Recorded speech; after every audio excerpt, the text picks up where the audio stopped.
চোপড়ায় চোলাই মদের থেকে ভাঙচুর মহিলাদের। এই ঘটনা এলাকায় চাঞ্চল্য ছড়িয়ে পড়ে। ঘটনাটি ঘটেছে উত্তর দিনাজপুর জেলার চোপড়া থানার মাঝিয়ালি এলাকায়।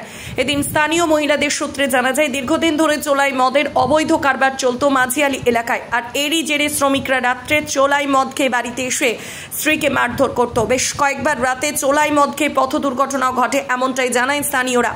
আবারও গতকাল রাতে চোলাই মদ খেয়ে বাড়ি ফেরার সময় পথ দুর্ঘটনায় মৃত্যু এক যুবকের। স্কুলের সামনেই চোলাই মদের ভাটি গড়ে ওঠে। এ বিষয়ে একাধিকবার গ্রাম পঞ্চায়েত থেকে শুরু করে প্রশাসনকে জানানো হয়েছে। তা সত্ত্বেও কোনো কাজ হয়নি বলে জানান গতকালের ঘটনায় গ্রামবাসী ও মহিলারা। তাই ক্ষিপ্ত হয়ে আজ দুপুরে অবৈধ চোলাই মদের দোকানে ভাঙচুর করে এবং রাস্তা অবরোধ করে বিক্ষোভ দেখায় মহিলারা।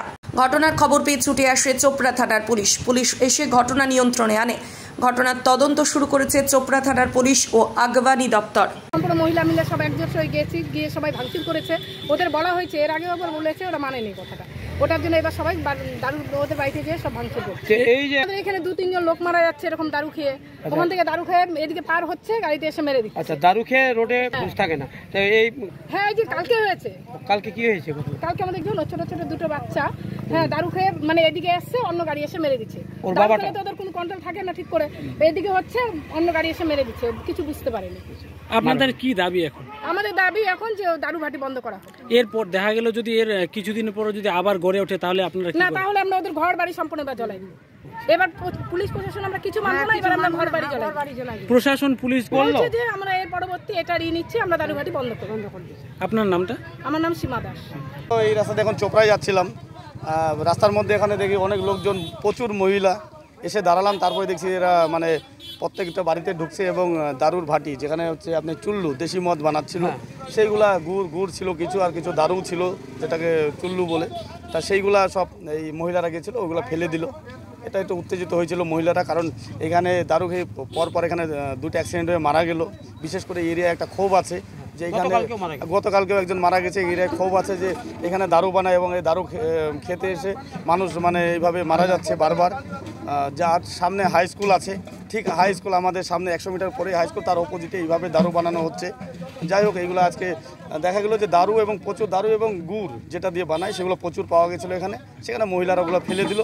তারপর এখানে প্রশাসন আসলো এবং আমরাও এখানে আসছি, খবর আমরা দেখলাম এবং এখানকার স্থানীয় মানুষজন ছিল। সবাই পরিস্থিতিটা ঠান্ডা করে সবাইকে বুঝিয়ে সুঝিয়ে বাড়ি পাঠিয়ে দিল এবং প্রশাসন বলল যে এর পরবর্তীতে এখানে আর কোনো চুল্লু বা দেশি দারু যেগুলো বানায় এগুলো আর বানাতে দেওয়া হবে না। এটা প্রশাসন প্রতিশ্রুতি দেওয়ার পরে তারপর যারা বিক্ষোভ দেখাচ্ছিল বা যারা এই দারুর বাটিগুলো ভাঙছিল মহিলারা, তারা বাড়ি চলে গেলেন। সেটা তো অবশ্যই প্রশাসনের কাছে একটাই দাবি রাখবো যে এটা যেন বন্ধ হয় আগামীতে, যেন আর এইসব জায়গায় দারু যেটা অবৈধভাবে যেটা চুল্লু বা দারু যেগুলো বানাচ্ছে সেগুলো যেন বন্ধ হয় চিরতরের জন্য, শুধু একদিনের জন্য। আজকে দেখানোর জন্য বন্ধ হলো, 10 দিন পরে আবার চালু হলো, এটা জন্য না হয়। আমি এটা প্রশাসনের কাছে দাবি জানাবো এবং আমি নিজেও আইসির সাথে দেখা করে বলবো যাতে এরকম যা হাইস্কুলের সামনে যেটা দারু বানায় এটার জন্য চিরতরের জন্য বন্ধ হয়। মানে সেটা তো স্বাভাবিক। তা প্রশাসন কথা দিয়েছে এরকম আর করবে না এবং এখানে যারা বানাচ্ছিল তাদের সাথে আমার কথা হয়েছে, তাদেরকেও বললাম, ওনারাও বললো যে আর আমরা বানাবো না। আমার সঙ্গে ওদের সাথে কথা হয়েছে, ওদেরকেও বললাম যে আজকে যে পরিস্থিতি হয়েছে এটা পরিস্থিতিটা খারাপ পর্যায়ে পৌঁছে গেছে, এটা আপনারা যে এখানে বানাচ্ছেন অবৈধভাবে এটার জন্য। তো ওনারাও বললো যে যেটা ভুল হওয়ার হয়েছে আর আগামীতে আমরা এইভাবে আর দারু বানাবো না। ওনারাও কথা দিলেন এবং প্রশাসনও বললেন যে উপযুক্ত ব্যবস্থা নেবেন এবং পরবর্তীতে এখানে দারু বানাতে দেওয়া হবে না। আপনার নাম?